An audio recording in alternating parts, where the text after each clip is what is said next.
Okay, can you just tell us what happened inside there? Why did you make the decision to leave? You know, I decided to leave because I couldn't finish to make an input from the city's point of view. Because remember, people started totoing and chanting that I should leave the stage. So, of which I leave the stage, and then I leave. But then they said that they have questions for you. No, and but while they were about to ask the questions, you packed up your laptop and then you left the hall. Yeah, exactly. That's what I'm saying. Remember, I was chased out of the stage. So you can't chase somebody out of stage and then after that you say, but I need you answer questions. It doesn't work that way, right? Because the decency would have been to listen to what I've got to say, finish that, and then engage. It's not a problem. That will not be a problem. And when I say and give the report of the city's accomplishments and the progress that we've made as a city in all of these areas, and people don't want to hear that, that can't be right. I can't be listening to what they say. I must present also what government has done. You understand? But also I think the whole program started in a wrong foot. The lady there from your vote counts and the other gentlemen, they're making accusations. These people steal money. These people live in luxury. I meet these people in waterfront. It can't be all right. And Ukwazi's invitation was never antagonistic in its approach. They invited us to have a discussion. That's why if you listen to my speech, I am acknowledging and appreciating the platform that they're creating to have an engagement. But the way the program has been, it is anti. You can't. And even so, because I asked them, can I leave? Because I realized that this program is anti-City of Cape Town. It's anti-things that we're doing for the community. And I said to them, first of all, they said I must be here at 9. I'm here 10 to 9, and I only speak at 12. After they said all the wrong things about us. And then when I give the progress and the report of what we do, and these people that are in here, by the way, they say they don't want my city. Who wouldn't want public transport, honestly speaking?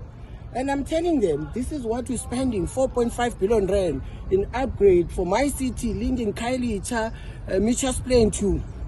So if you don't want to hear the truth, that's not my problem. Councillor, MMC, you left at the time where people were not saying that they don't want my city.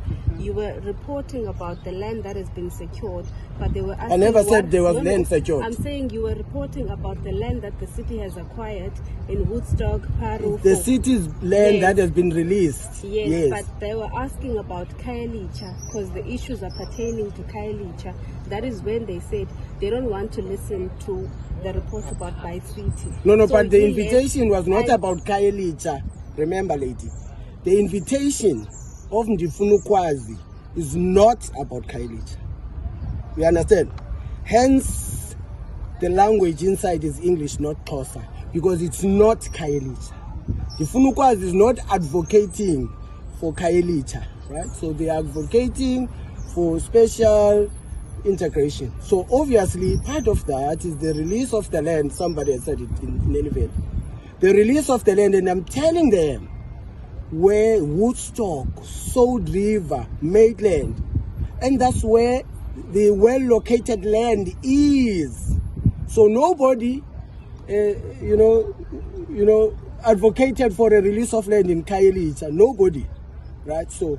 MMC, may I ask on those ones, because there was a gentleman who also spoke from Mitchell's Plain, if I'm not mistaken, but they were asking about housing opportunities in Khayelitsha. So maybe you were a bit. No, they never asked. There was never a question. On the ground, no, maybe they asked you. They were chanting. MMC, No. There was never questions to me. So if they question you, wait. There was never a question to me. So don't say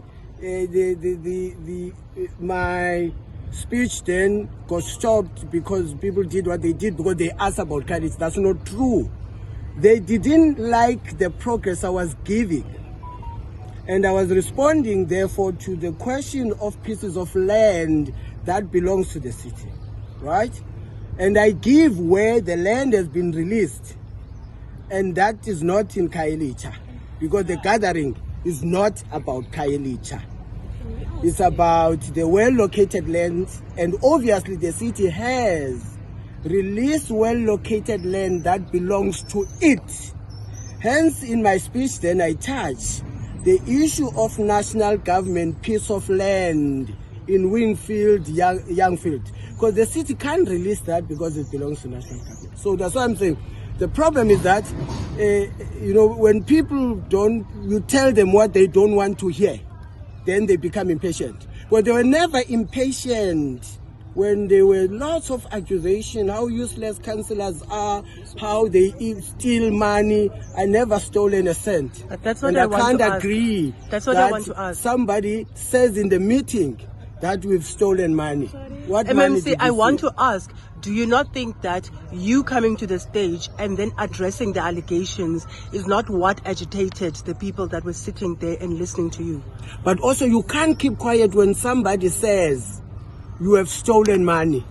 Because if you don't challenge that, the people that are there, when they meet you, they will see you as somebody who has stolen money. So it was important for me because it was wrong for the organizers not to stop that.